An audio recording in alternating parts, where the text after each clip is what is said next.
Hey everybody, it's Kirsten with Water's Edge Tarot. Just back for the weekly reading. Sorry that I missed last week. Life happens. I got a little busy, things turned a little chaotic, and I just had to miss a week. It happens. With that being said, I'm ready to get back into everything and just keep moving forward. So let's see what this weekly reading is for us. Alright. So we have where we're starting out. Where we're starting out is the Eight of Swords. Eight of Swords is about paralyzed by fear. The thing about being paralyzed by this fear, though, is you're the one who laid yourself on the web, and you're the one who put the 8 swords around you. And you're the one who can also pick up the 8 swords and point them in a different direction. So pretty much you created your own paralysis with your own thoughts, and you're the one who told yourself you couldn't do it, you couldn't move forward, you couldn't keep doing the thing, or you can't obtain the thing that you're trying to get, which is a bunch of bull. We like to tell ourselves stories, and we like to say, this is too hard, or it didn't work out because of A, B, and C, when really that's just what we tell ourselves, because that's what helps us believe whatever it is that we're trying to avoid, whether that be disappointment, whether that be hurt, whether that be pain. But the truth is what we're doing is we're just saying, if I just stay here in paralysis, I can't get hurt, which being in paralysis can also hurt you, so it's kind of a catch-22 there. So let's see what we can do to get out of that. All right, and then we got the Ten of Cups reversed. So this is our growth card. Ten of Cups is all about our happily ever after. It's the card that, says your wish kind of came true when you're living happiness. When it's reversed, it's not saying that we don't still have that, but that there's some disharmony that we have to pay attention to.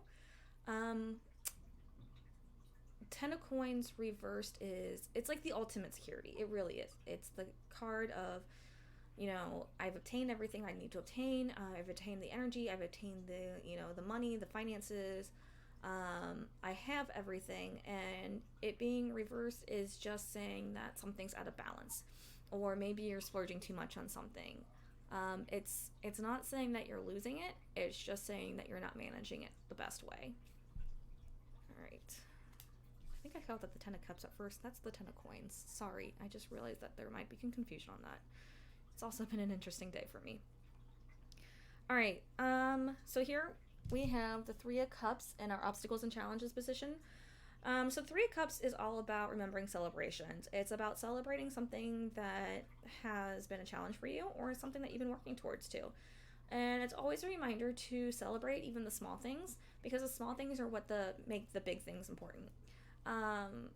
It's about, really acknowledging, yes, I did something that was, challenging for me or difficult for me, and giving yourself the pat on the back, or the reward, or the brownie, whatever it is.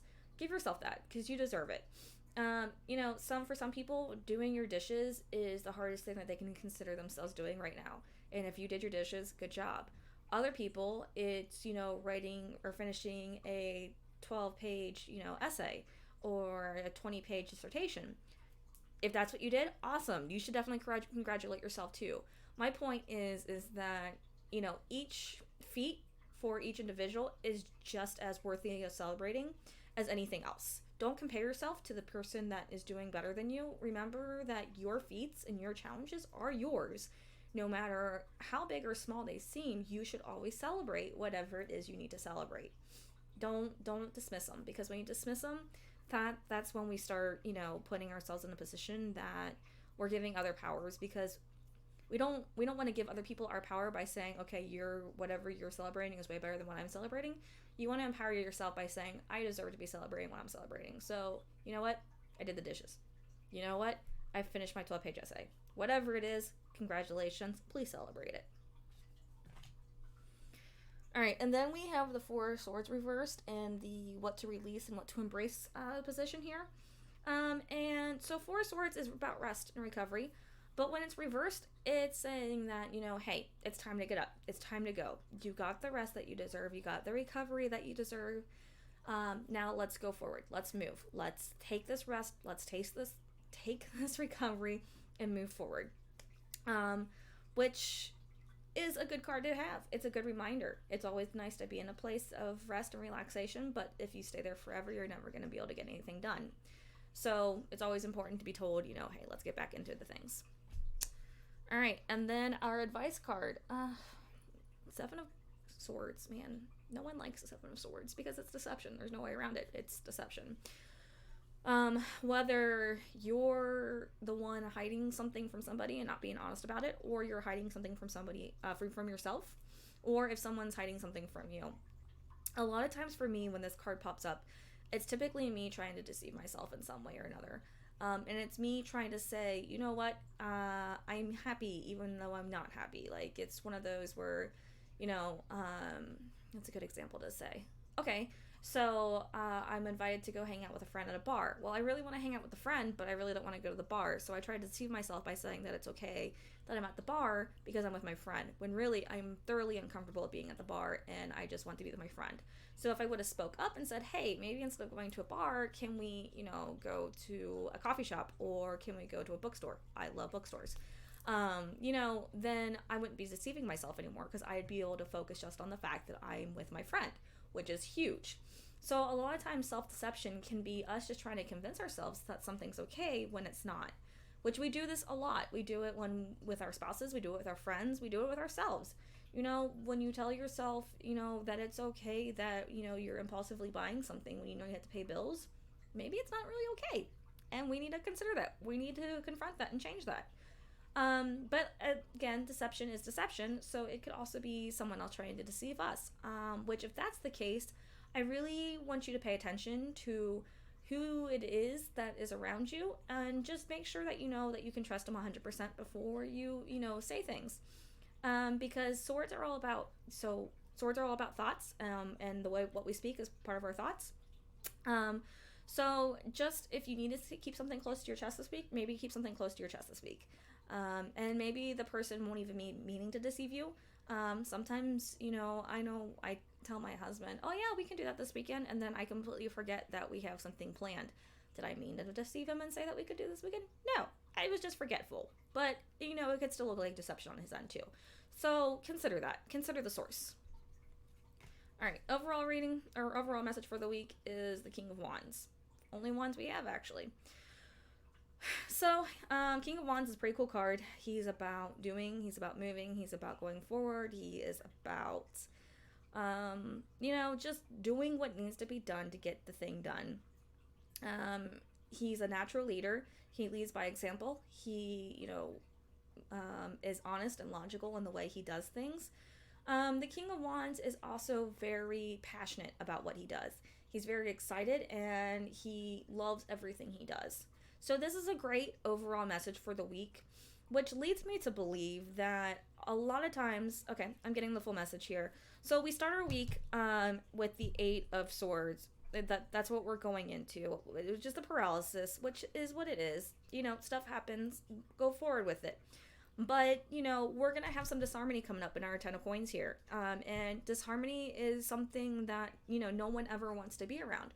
And a lot of times, if you don't address the disharmony, if you don't pay attention to the thing that's causing the distress, then we try to deceive ourselves and tell ourselves that, oh, no, it's fine, it's okay, things are okay, when they're not. And we did come from a great place of relaxation, and we do have to remember to celebrate, but celebration doesn't always have to cost time, energy, or money. Celebration can be, taking a relaxing bath. Celebration can be, just eating a brownie.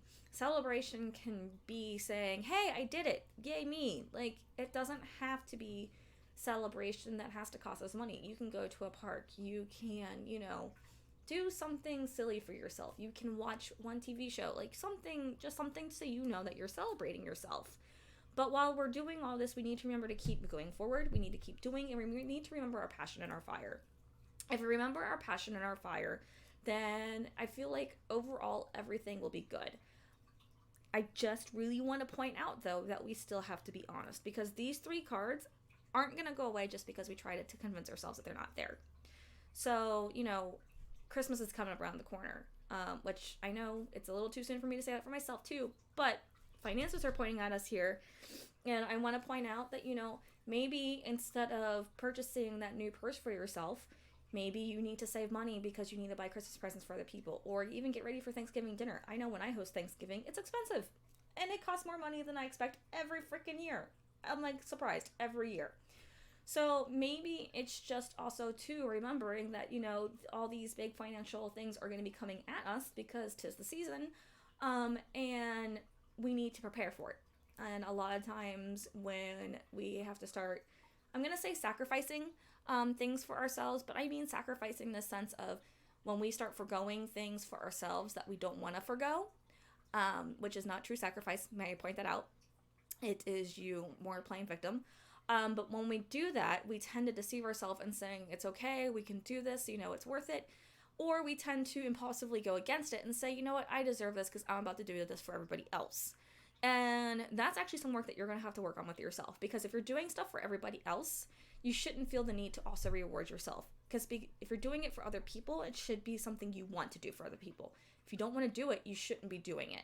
And you're going to say, yeah, but I feel obligated, or I have the thing to do. I get it. I'm a teacher. I have a classroom full of kids who every Halloween and Christmas I provide gifts for. Guess what? This year, I was not into Halloween, and I didn't really provide that great of a gift, but my kids still appreciate it, and I actually didn't feel upset about what I got them this year. But I've told myself in the past, I have to get the Christmas gifts for the kids. I didn't have to. I didn't want to. There is no obligation for me to get these gifts for these kids. But I do. And there's been times where I forget why I give it to them. And it's because I give because I like to see them happy. I like to let my kids know I love them and that I appreciate them. But sometimes it becomes a hassle and I forget the reason why I'm doing it. And so if I'm forgetting the reason why I'm doing it, I'm putting myself in victimhood and saying I have to do this instead of saying I get to do this. So if you're doing things for others, it's something that you get to do for other people. It's not something you have to do for other people. If you're raising a kid, I get it. There's a little bit of a difference there. You chose that. Remember that. But that aside, what I'm trying to get at is a lot of times when we have these things coming up, we like to deceive ourselves and say, oh my God, I have to do this thing. And because I have to do this thing, I'm going to do something to counteract it. And that can bring disharmony in a lot of things because, to be honest, it's not necessarily that you have to do something to counteract it. It's just that you need to be honest with yourself and why you're doing it and how it makes you feel. So, yes, that is what I got for this week. I just remind everyone that we're still moving forward, though, throughout the week. Sorry, I really went off on a tangent there, but Spirit really called me to get that out. We still have the King of Wands going forward, which is passion, and I feel like if we just follow our fire and our passion, the rest of this will kind of just melt into place and we won't have to face our own conundrums. We won't have to deceive anybody, including ourselves, and things will just be peaceful. So that is what I got for this week. I wish everyone a good week. As always, if this resonates with you or if anything I said, gets to you throughout the week, please comment below and let me know. Have a good day.